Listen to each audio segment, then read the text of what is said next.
वो शातिर है, बेहद चालाक भी। उसने पहचान और धर्म बदला। ईरानी अफसरों को फंसाया। बेडरूम गई, फिर मरवाया। ईरान और इजराइल के बीच जारी जंग में अब अमेरिका की एंट्री हो गई है, जहां अमेरिका ने ईरान के 3 परमाणु ठिकानों पर बमबारी करके इसका आगाज कर दिया। लेकिन 13 जून को इजराइल ने ईरान में घुसकर जो किया था, उसके पीछे की कहानी बेहद ही दिलचस्प है। दरअसल इजराइल ने ईरान के कई सैन्य अधिकारियों के साथ परमाणु कार्यक्रम से जुड़े 9 वैज्ञानिकों को बेहद ही शातिर तरीके से मार गिराया था। किसी को उसके बेडरूम में खत्म कर दिया तो किसी को उसके दफ्तर में। ईरान समझ ही नहीं पाया था कि इजराइल को इन अधिकारियों की सटीक जानकारी आखिर कैसे मिली। अब इस घटनाक्रम के ठीक 1 हफ्ते के बाद खुलासा हुआ कि इस पूरे मिशन के पीछे एक सीक्रेट एजेंट थी, जिसका नाम है कैथरीन।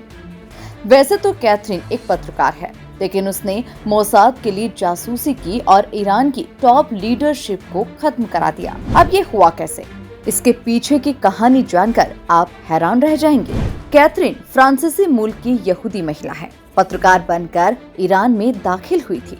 अफसरों के परिवार से नजदीकियां बढ़ाई, परिवार की मदद से घर तक पहुंच बनाई। धीरे धीरे अधिकारियों के करीब आने लगी। अफसरों के बेडरूम तक पहुंच गई थी कैथरीन। खुफिया जानकारी हासिल करने में कामयाब भी हुई।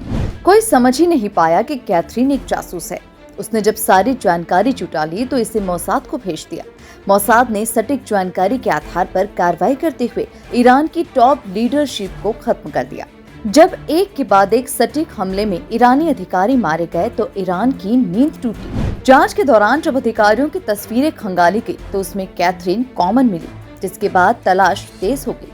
लेकिन जानकारी मिली है कि कैथरीन ने मिशन से पहले ही ईरान छोड़ दिया था और इजराइल के अलावा किसी तीसरे देश में छिपी हुई है। Bureau report, P24 news.